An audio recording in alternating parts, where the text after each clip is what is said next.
Hi hello welcome to my channel. FASTag యూజర్లకు అయితే కేంద్రం షాక్ అయితే ఇచ్చింది. ఎవరైతే ఈ కేవైసీ అనేది పూర్తి చేయరో వారి ఫాస్టాగ్ను డియాక్టివేట్ లేదంటే బ్లాక్ చేయడం అనేది చేస్తుంది అనేది చెప్తోంది. ఫాస్టాగ్ ద్వారా టోళ్ల వసూలను మరింత క్రమబద్ధీకరించేందుకు ప్రయత్నిస్తోంది కేంద్రం. దీనికోసం ఈ కీలక చర్యలు అయితే తీసుకుంది. ఈ కేవైసీ పూర్తి చేయని ఫాస్టాగ్లను నిలిపేందుకు రంగం అయితే సిద్ధం చేసింది. ఫాస్టాగ్లో బ్యాలెన్స్ ఉన్న కేవైసీ పూర్తి చేయకపోతే జనవరి 31 తర్వాత వీటిని బ్యాంకులు డియాక్టివేట్ లేదా బ్లాక్ లిస్ట్ చేస్తాయని ఇప్పటికే NHAI అయితే ప్రకటించింది. దీన్ని నివారించేందుకు యూజర్లు ఫాస్టాగ్లకు కేవైసీ పూర్తి చేసుకోవాలని NHAI వెల్లడించింది. అదనపు సమాచారం కోసం సమీపంలోని టోల్ ప్లాజాలు లేదా సంబంధిత బ్యాంకు కస్టమర్ కేర్ నెంబర్లకు సంప్రదించాలని చెప్పింది. కొన్నిసార్లు వాహనదారులు ఫాస్టాగ్లను వాహనం ముందు భాగంలో పెట్టకుండా ఇష్టానుసారం వ్యవహరిస్తున్నారని, దీంతో టోల్ ప్లాజాల్లో అసౌకర్యానితో పాటు ప్రయాణికుల అసౌకర్యానికి కారణమవుతుందని తెలిపింది. వాహనదారులు ఒకే ఫాస్టాగ్ను అనేక వాహనాలకు ఉపయోగించడం, ఒకే వాహనానికి పలు ఫాస్టాగ్లను లింకు చేస్తున్నట్లు ప్రభుత్వం దృష్టికి వచ్చింది. దీంతో కొన్ని సందర్భాల్లో కేవైసీ పూర్తి కాకుండానే ఫాస్టాగ్లు జారీ చేస్తున్నట్లు గుర్తించింది.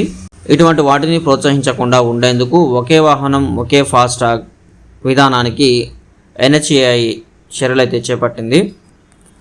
మీరు ఈ ఫాస్టాగ్ని కేవైసీని మీ మొబైల్లోనే చేసుకోవచ్చండి. అది ఎలాగో ఇప్పుడు మనం చెప్తాను. ఈ వీడియో అయితే ఎండ్ వరకు చూడండి. మీరు ఫాస్టాగ్ను ఈ కేవైసీ చేసుకోవాలి అనుకుంటే మీకు సంబంధించిన లింక్ అనేది డిస్క్రిప్షన్లో ఇస్తాను. అక్కడ నుంచి మీరు క్లిక్ చేయండి. మీరు క్లిక్ చేసి ఆ లింక్ క్లిక్ చేసిన వెంటనే మీకు ఇంటర్ఫేస్ అనేది ఈ విధంగా వస్తుంది. ఈ ఇంటర్ఫేస్ పై మీకు రైట్ కార్నర్లో కనిపిస్తున్నటువంటి లాగిన్ బటన్ని ప్రెస్ చేయండి. ఇక్కడ లాగిన్ బటన్ ప్రెస్ చేసిన వెంటనే మొబైల్ నెంబర్, పాస్వర్డ్ లేదా OTP, క్యాప్చా అని అడుగుతూ ఉంటుంది. మొబైల్ నెంబర్ అంటే మీరు ఫాస్టాగ్ రిజిస్ట్రేషన్ చేసుకునేటప్పుడు ఏ మొబైల్ నెంబర్ అయితే ఇచ్చారో ఆ మొబైల్ నెంబర్ అనేది అక్కడ ఇవ్వాలి. అంతకన్నా ముందు మీకు ఈ ఫాస్టాగ్ ఈ కేవైసీ చేసేటప్పుడు కొన్ని డాక్యుమెంట్స్ అనేవి అప్లోడ్ చేయాల్సి ఉంటుంది. ఆ డాక్యుమెంట్స్ ఏంటో ఇప్పుడు చెప్తాను. డాక్యుమెంట్స్ అంటే ఏంటి లేదండి, మీ యొక్క వెహికల్ రిజిస్ట్రేషన్ నెంబర్ మరియు ఐడెంటిఫికేషన్ ప్రూఫ్, అడ్రస్ ప్రూఫ్, మీ యొక్క పాస్పోర్ట్ సైజ్ ఫొటోస్ అనేవి ఉండాలి. సో ఇవైతే మీ దగ్గర పెట్టుకోండి, ఎందుకంటే ఈ కేవైసీ చేసేటప్పుడు మీరు అవి అప్లోడ్ చేయాల్సి ఉంటుంది.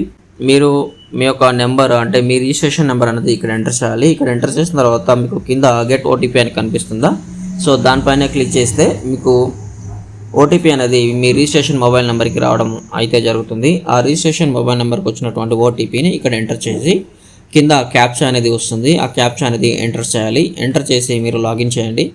లాగిన్ చేసిన వెంటనే మీకు మీ ప్రొఫైల్ అనేది ఓపెన్ అవుతుంది. మీ ప్రొఫైల్లో మై ప్రొఫైల్కి అయితే వెళ్ళండి. మీరు మై ప్రొఫైల్కి వెళ్ళిన తర్వాత మీకు కేవైసీ పెండింగ్ అని చూపిస్తూ ఉంటుంది. ఆ కేవైసీ పెండింగ్ పైన క్లిక్ చేసి మీరు మీ కేవైసీ ప్రాసెస్ని అయితే కంప్లీట్ చేసుకోండి. సో ఈ విధంగా అయితే కేవైసీ అనేది చేసుకోవచ్చు. సో ఇది ఫ్రెండ్స్ ఈరోజు వీడియో. మీకు అయితే అర్థమైందని అనుకుంటున్నాను. ఈ వీడియోని లైక్ చేయండి, అలాగే మన ఛానల్కి సబ్స్క్రైబ్ చేసుకోండి. Thank you friends.